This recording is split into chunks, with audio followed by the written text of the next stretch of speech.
Bonsoir, je m'appelle Binta Diop. On a eu une conversation à propos de la vie aux États-Unis et ils m'ont dit qu'ils sont surpris par rapport aux stéréotypes des États-Unis à Paris. Et donc, j'ai eu à éclaircir beaucoup de points et il m'a demandé d'expliquer devant la caméra pour éclaircir la différence entre vivre comme immigré en Europe et surtout en France et vivre comme immigré aux États-Unis. Bon, moi, j'ai une maîtrise en anglais et donc je fais de la traduction. Et je suis venue aux États-Unis la première fois, c'était dans un programme universitaire en 1989. Donc les États-Unis ont un programme d'échange avec l'Université de Dakar. Je ne sais pas si ça existe toujours, mais à l'époque, c'était ça. On m'avait sélectionné parmi 300 étudiants. J'étais numéro 5 sur 12 en deuxième année. Et donc, ils nous ont amenés, ils nous ont payé le billet, ils nous ont placés dans des familles et ils nous ont donné du travail. Donc, pendant tout mon cycle universitaire, je venais ici chaque été, je travaillais, j'étais sponsorisée et j'étais payée. Et ça a beaucoup contribué à ma réussite et finir vite mes études à l'Université de Dakar.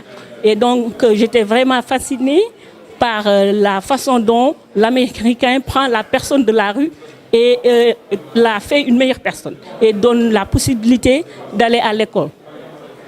Voilà, donc le point que je voulais éclaircir, c'était d'abord par rapport aux illégaux, les immigrés. L'Américain dit qu'ils ne veulent pas créer des désœuvrés. C'est-à-dire, si vous ne sortez pas la personne illégale, il faut leur donner le minimum de survie. Et c'est là qu'ils gagnent. Parce que ils veulent identifier tout le monde, ils ont créé un permis pour les illégaux. Ce que ça veut dire, c'est quand vous êtes illégal et on ne peut pas vous identifier, on ne vous donne pas le minimum de survie, vous devenez un délinquant. C'est ce qui amène les gens qui font le pickpocket dans les trains. Et donc là-bas, on te donne une chance. Et les illégaux, ils ont un permis. Et ce que ça veut dire, quand la personne a un permis, donc cette personne forcément va acheter une assurance. Et en achetant l'assurance, cette personne va acheter de l'essence. Donc c'est une personne illégale qui contribue comme toutes les personnes qui sont légaux aux États-Unis. Voilà. Pour avoir un appartement, c'est la même chose. Quand vous voulez faire une demande pour l'appartement, les gens qui acceptent la demande et qui étudient votre dossier ne vous disent pas que vous ne pouvez pas avoir l'appartement parce que vous êtes un illégal. Sans papier, on dit sans papier. Sans papier, voilà. Vous êtes sans papier. Cette personne s'occupe que du fait que vous pouvez payer pour l'appartement.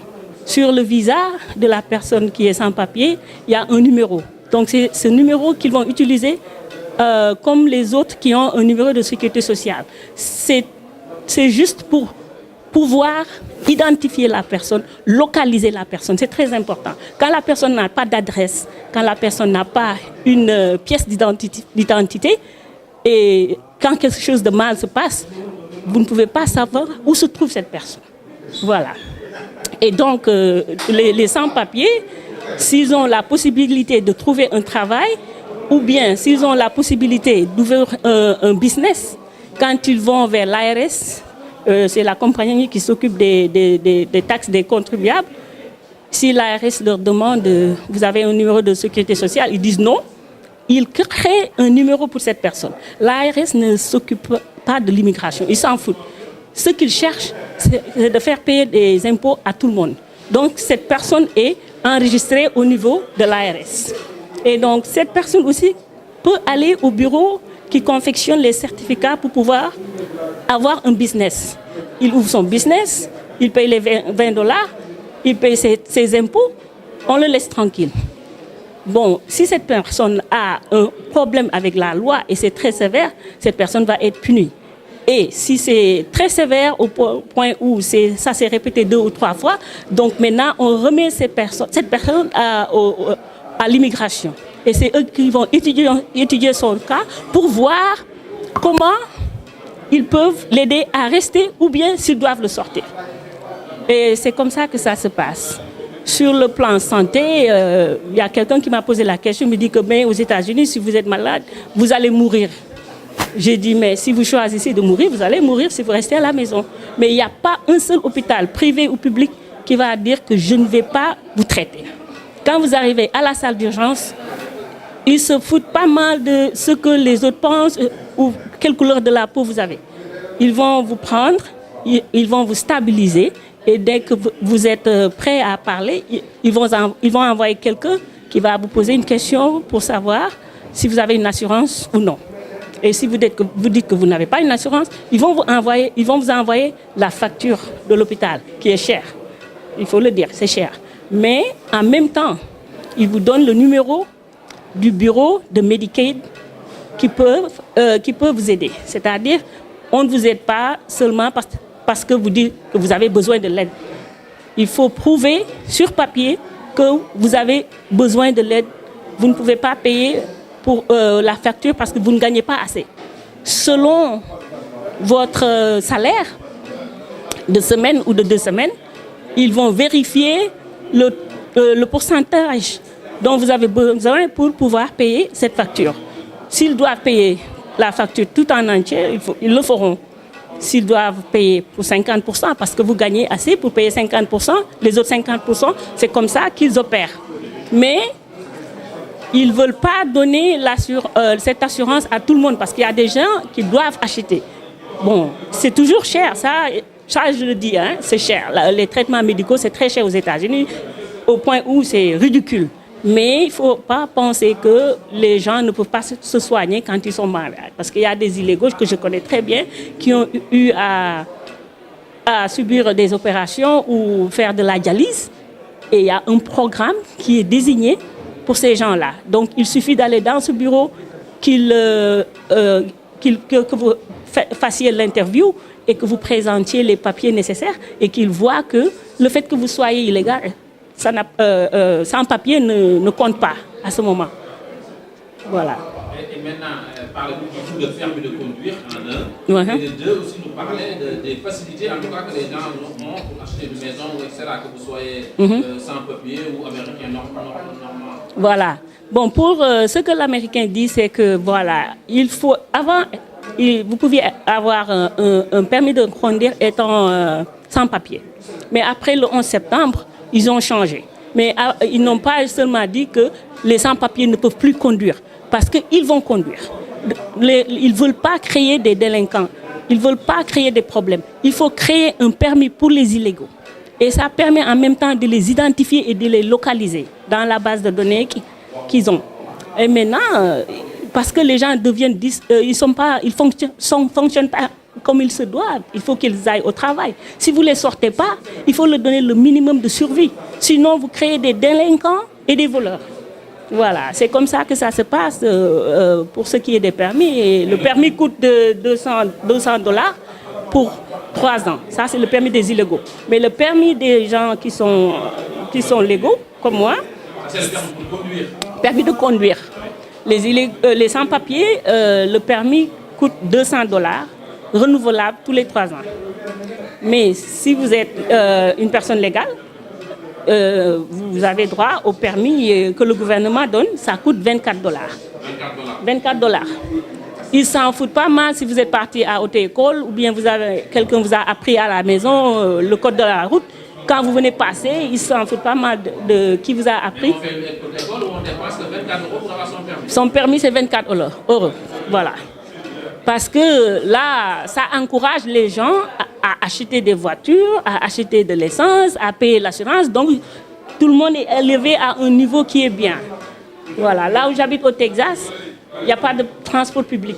Pourquoi? Parce que le niveau de vie est tellement bien. Les enfants de 16 ans, les voitures ne coûtent pas trop cher. Ils peuvent avoir leur propre voiture par les parents ou bien quand ils travaillent. Mon fils, à l'âge de 16 ans, je ne lui donnais plus rien parce qu'il faisait quelque chose comme $250 par semaine après l'école et le week-end. Ce n'est pas 35 heures, mais il se faisait de l'argent. Vous êtes américain ou américaine, vous voulez acheter une maison, voilà, par rapport à la France, est-ce qu'il y a c'est plus compliqué, c'est plus simple? Voilà, nous sommes tous au même pied d'égalité aux États-Unis. Même les illégaux peuvent acheter une maison. Les sans-papiers. Vous m'excusez, hein, j'utilise le terme les illégaux. Les sans-papiers peuvent acheter une maison. Il y a des sans-papiers qui ont des business. Ils se font beaucoup d'argent. J'en connais une tonne. Et ils habitent avec le même standard de vie que moi, l'interprète, j'ai. Parce que l'Américain encourage les gens à payer leurs impôts et vivre le rêve américain. Le rêve américain, c'est pour tout le monde. C'est pour la personne sans papier, c'est pour le citoyen, c'est pour la personne qui a la carte de séjour. L'Américain laisse aux gens la liberté de choisir le niveau de vie qu'ils veulent. D'ailleurs, quand les gens gagnent la loterie de la carte verte, Green Card, la première chose qu'ils vous disent quand vous venez, ils vous encouragent à aller à l'école pour continuer vos études et avoir d'autres diplômes supérieurs que vous n'avez pas amenés avec vous. Voilà, ils encouragent tout le monde. On a le choix de bien vivre si on le veut. Maintenant, quel regard vous avez, vous qui avez fait la comparaison vivre aux États-Unis, parce que tout à l'heure vous nous disiez quand vous venez ici dans les hôtels, vous préférez parler anglais. Vous serez mieux accueillis et mieux respectés. Voilà. Quel regard vous avez par rapport aux Africains qui sont en France et le Moi, je dis que c'est la France qui perd, c'est l'Europe qui perd. Vous êtes de bons citoyens, vous avez de bonnes familles. Comme nous qui sommes aux États-Unis, nous sommes là-bas pour réussir. Et la réussite aux États-Unis est déterminée par le vouloir faire de la personne. Ici, l'Europe a perdu. C'est pourquoi aujourd'hui, vous avez les gilets jaunes et tout autre. Voilà. Vous avez l'Europe, la France a créé des pauvres. Quand on crée des pauvres, à la longue, dans 100 ans ou bien dans 50 ans, ça va revenir et ça va piquer les gens qui ont créé cette pauvreté. C'est le gouvernement français. Voilà. Et maintenant, c'est difficile de renverser la situation et de changer la chose parce que les gens sont aigris. Le pouvoir d'achat est limité. Moi, j'étais ici une fois dans un restaurant africain le jour de la Saint-Valentin et j'étais choquée. Dans un restaurant africain, j'étais la seule noire avec mon mari. Nous vivons aux États-Unis. Il n'y avait pas les Africains de Paris là-bas. Dans un restaurant africain, le jour de la Saint-Valentin. Alors qu'aux États-Unis, même les adolescents sont dehors avec leurs copines et copains pour aller manger et célébrer la Saint-Valentin. C'est une fête que tout le monde doit avoir le droit de célébrer. Mais si on n'a pas le pouvoir d'achat pour sortir et célébrer, donc on reste à la maison. Et c'est toujours le pays qui perd. Parce qu'il faut consommer, c'est le système américain, mais ça marche. Très bien, en tout cas, merci beaucoup. Merci d'avoir accordé cet entretien qui quand même permet d'avoir une vie par rapport. Mais bon, il y a un point qu'on n'a pas. Le chômage en France, quand même, il y a quand même certaines. Il y a quand même un esprit de solidaire par rapport au chômage, par rapport à la situation. Voilà. Aux États-Unis, comme je l'ai toujours dit, on encourage tout le monde à étudier, à se former et à travailler. Le gouvernement américain ne veut pas créer des pauvres et des dépendants. Parce que si on donne aux gens l'appartement et on donne un peu d'argent et on ne leur donne pas la chance de réussir d'eux-mêmes, donc on crée des pauvres. C'est des pauvres parce qu'ils ne peuvent pas avoir le pouvoir d'achat de faire ce qu'ils veulent. Parce qu'aux États-Unis, la voiture, c'est une nécessité. C'est ça que je dis au Texas, la voiture, c'est les chaussures. Si vous n'avez pas une voiture, vous avez les pieds nus parce que là, il y a beaucoup d'endroits au Texas, il n'y a pas de bus, il n'y a pas de train. Pourquoi? Parce que le niveau de vie est tellement bien et les voitures ne coûtent pas cher, l'essence ne coûte pas cher. Le taux de chômage au Texas, au moment où je vous parle, c'est 0. Ma propre fille, elle a 21 ans, elle a 3 jobs. Je ne lui donne pas un sou, elle est indépendante. Voilà, l'essence coûte beaucoup moins cher maintenant. Le gallon, c'est 2,5 litres, c'est en dessous de $2. Et si on met des trains et des bus là-bas, les gens sont étonnés, mais vous n'avez pas de bus parce que tout le monde conduit. Les élèves vont au lycée avec leur propre voiture. Tu vois, c'est ça quoi. C'est ça la différence. Merci et bon retour aux États-Unis. Merci. Merci.